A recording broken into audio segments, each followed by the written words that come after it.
جو شخص لا الہ الا اللہ وحدہ لا شریک لہ احدن صمدن لم یلد ولم یولد ولم یکن لہ کفوا احد ایک مرتبہ پڑھتا ہے، اس کے نامہ اعمال میں 20 لاکھ نیکیاں لکھی جاتی ہیں۔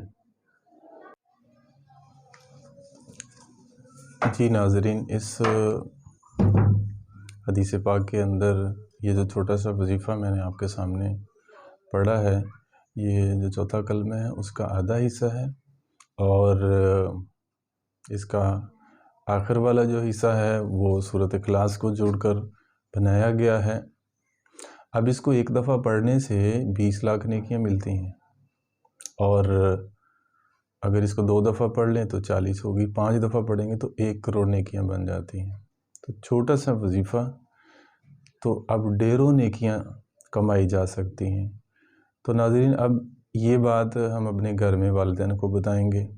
اپنے دوستوں کو بتائیں گے، اپنے عزیز و اقارب کو بتائیں گے۔ فرض کریں آپ کے کہنے پہ کسی 10 نے پڑھ لیا، تو اب 10 کا بنتا ہے 2 کروڑ نیکیاں۔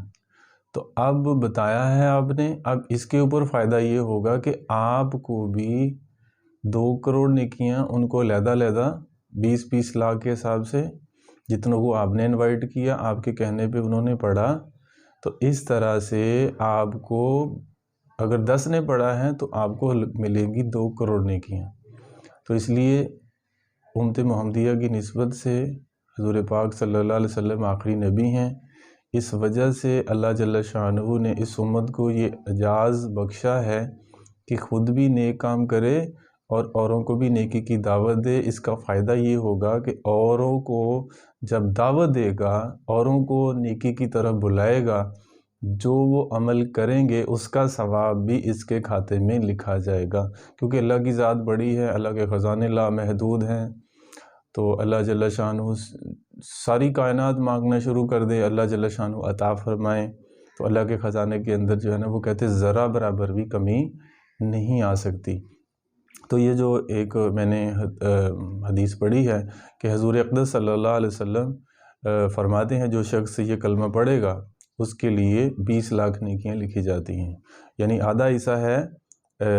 کلمے کا، لا الہ الا اللہ وحدہ لا شریک لہ، یہاں تک یہ ہے کلمہ چوتھے کا حصہ، اور پھر اس کے بعد آگے ہے احدن کے بعد صمدن لم یلد ولم یولد ولم یکن لہ کفوا احد۔ تو اس طرح یہ ملا کے ایک پورا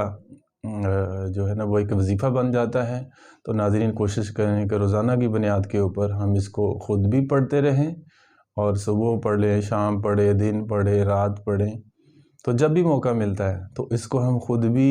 اس کے اوپر ہم عمل کریں، اور گھر میں بھی بتائیں، اپنے بچوں کو بتائیں، اپنے بڑوں کو بتائیں۔ اور دیکھیں، آج ہم ہر ایک کا بھلا چاہتے ہیں، آج ہم یہ چاہتے ہیں کہ اگر کوئی نقصان میں ہوتا ہے یا کوئی نقصان کا کوئی ایسا سین نظر آتا ہے تو ہم فوراً یہ کہتے ہیں کہ جو ہے نا یہ چیز اپنے کنٹرول میں کرو، نہیں تو آپ کا نقصان ہو جائے گا۔ وہ روزمرہ کی زندگی میں ہم مشاہدہ کرتے ہیں، دیکھتے ہیں۔ تو اب یہ لوگوں کا کتنا فائدہ ہوگا، ہم خود بھی اس پہ عمل کریں اور دوسروں کو بھی اس کی دعوت دیں۔ اسے دعا ہے کہ اللہ تبارک و تعالی ہمیں اپنی یاد کی، اپنا وظیفہ، اپنا ذکر کرنے کی اوپر زیادہ سے زیادہ درود پاک پڑھنے کی اللہ جل شانہ ہم سب کو توفیق نصیب فرمائے، آمین۔